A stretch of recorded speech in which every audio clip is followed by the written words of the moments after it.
दोस्तों पहले ये खबर आई कि सीएम फडणवीस और उप मुख्यमंत्री एकनाथ शिंदे के बीच सब कुछ ठीक नहीं चल रहा है।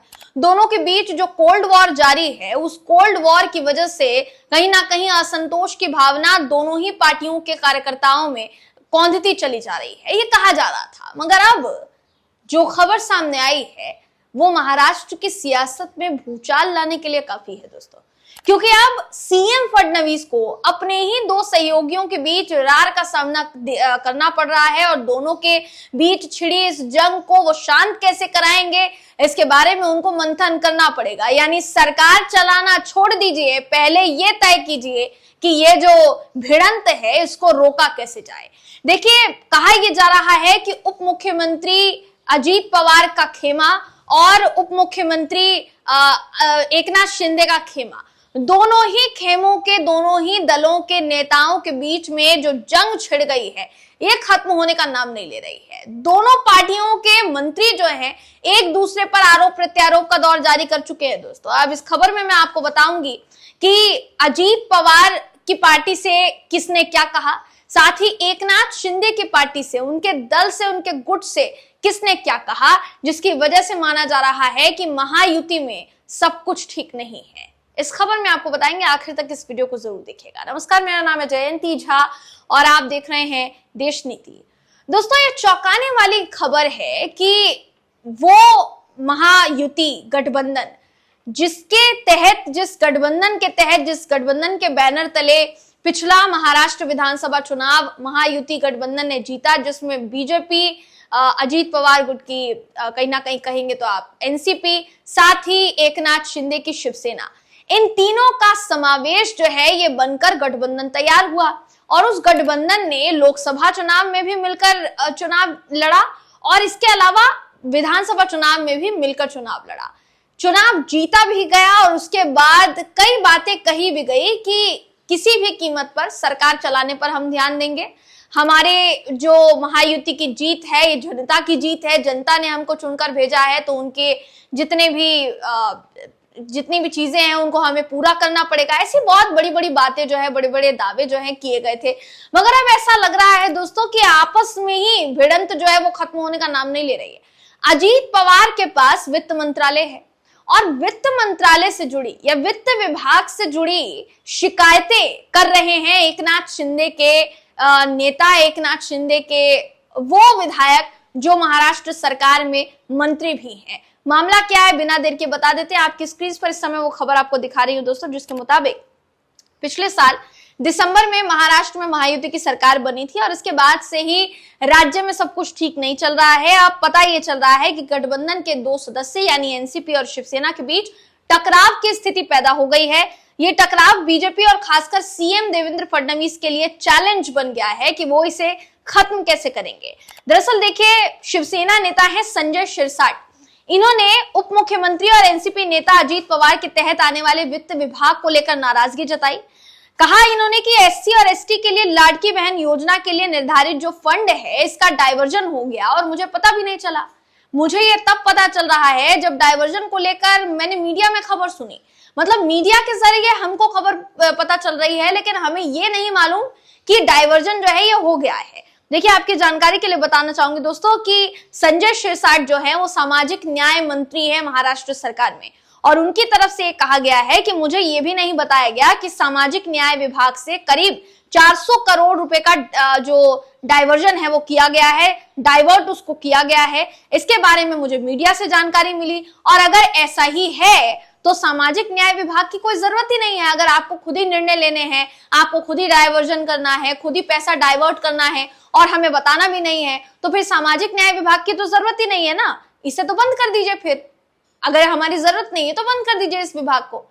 तो ये जो इनका तलखंदाज था संजय शिरसाट का, ये कहीं ना कहीं महाराष्ट्र की महायुति सरकार में एक असंतोष की भावना पैदा कर गया दोस्तों। हालांकि इस बयान को अजीत पवार के खेमे से नेताओं ने भी खाली नहीं जाने दिया। मैं आपको बताती हूँ उनकी तरफ से भी क्या कहा गया है, मगर उससे पहले आपको ये बताना चाहूंगी कि संजय शिरसाट के बयान को लेकर शिवसेना के ही एक अन्य मंत्री ने नाम न बताने की शर्त पर जनसत्ता को ये कहा कि 2022-24 में शिवसेना के साथ सम्मान पूर्वक व्यवहार किया गया, लेकिन 2024 में जब से सरकार बनी है विधानसभा चुनाव के बाद, तब से महायुति में शिवसेना को दोयम दर्जा दिया जा रहा है, यानी दूसरे दर्जे की पार्टी जो है वो माना जा रहा है। व्यवहार हमारे साथ ऐसा किया जा रहा है, दोयम दर्जे का व्यवहार जो है वो किया जा रहा है। बीजेपी गठबंधन में बड़े भाई की भूमिका है। स्पष्ट रूप से शिवसेना और एनसीपी के बीच जो मतभेद शुरू है वो बीजेपी को दूर करना चाहिए, लेकिन दुर्भाग्यपूर्ण है कि बीजेपी इसको नजरअंदाज करती हुई नजर आ रही है। ये भी शिवसेना के ही एक मंत्री का कहना है दोस्तों। अब इससे आप समझ सकते हैं कि ये जो जंग छिड़ी है, बयानी वार जो हो रहा है एक दूसरे पर, ये कोई अब पहले लेवल पर नहीं है, ये बहुत आखिरी लेवल तक चला जा चुका है। यानी आप कह सकते हैं पानी जो है वो सर से ऊपर जा चुका है। अब इसको आने में बहुत समय लगेगा, लेकिन अगर चाहें देवेंद्र फडणवीस तो कुछ कर सकते हैं। मगर क्या चाहेंगे?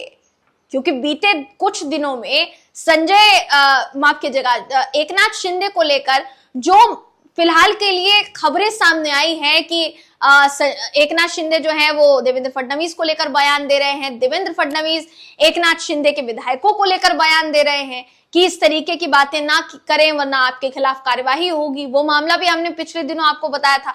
तो कहीं ना कहीं कहा जा सकता है कि महायुति में फिलहाल सब कुछ ठीक नहीं है।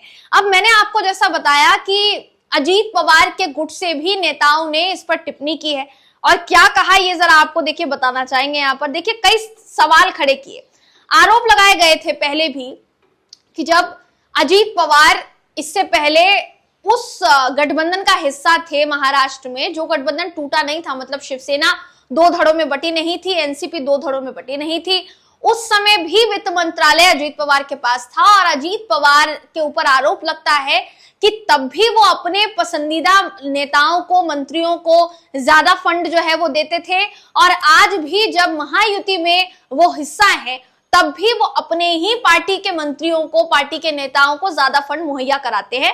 आरोप जो है उनके ऊपर लगता आया है। हालांकि ऐसा भी नहीं है कि अजीत पवार ने इन आरोपों का खंडन किया हो, अभी तक उन्होंने इन आरोपों का खंडन भी नहीं किया दोस्तों। अब सबसे जरूरी बात यहाँ पर ये हो जाती है कि एनसीपी नेताओं ने इस पर क्या कहा है।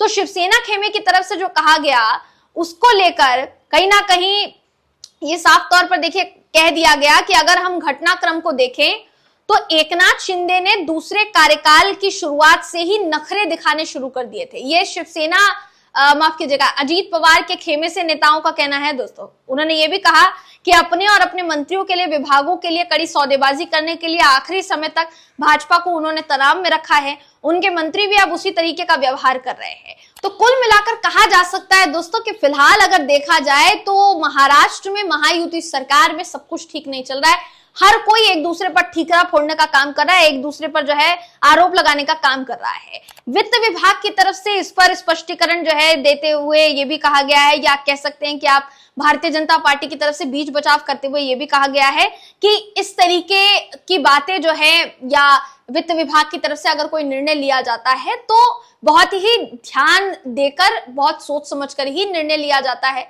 और संजय शिरसाट को समझाने की कोशिश हम करेंगे, ऐसा कुछ भी नहीं है। महाराष्ट्र में बहुत अच्छे से सरकार चल रही है। ये बयान है राज्य भाजपा अध्यक्ष और राजस्व मंत्री चंद्रशेखर बावनकुले का।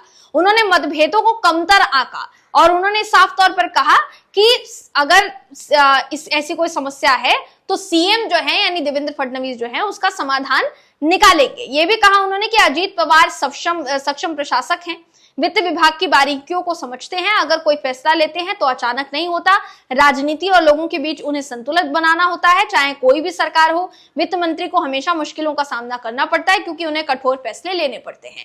यहाँ पर भी एकनाथ शिंदे के विधायकों का समर्थन करते हुए बीजेपी नजर नहीं आ रही है। एकनाथ शिंदे के विधायकों को समझाने बुझाने की बात कही जा रही है, मगर उनके बयानों से इत्तेफाक नहीं रखा जा रहा है। मतलब ये सोचने वाली बात है कि शिंदे के विधायक जो मंत्री भी हैं महाराष्ट्र सरकार में, वो शिकायत करते हैं अजीत पवार गुट को लेकर, अजीत पवार के पास जो मंत्रालय है उस विभाग को लेकर शिकायत करते हैं, मगर उन शिकायतों पर गौर नहीं किया जाता, बाकी चीजों पर गौर नहीं किया जाता। ऐसे में सवाल फिलहाल के लिए उठना शुरू हो गया है कि क्या अब ये सब कुछ जो महाराष्ट्र सरकार में जारी है ये जारी ही रहेगा या इस पर पूर्ण विराम लगने की संभावना है। फिलहाल तो संभावना नजर नहीं आ रही है, मगर देखते हैं दोस्तों कि देवेंद्र फडणवीस सब कुछ संभाल पाते हैं या फिर नहीं संभाल पाते हैं। आपकी इस पूरी खबर पर क्या राय है, क्या आप सोचते हैं, कमेंट करके जरूर बताइएगा। अगली वीडियो में आपसे फिर मुलाकात होगी, तब तक के लिए नमस्कार।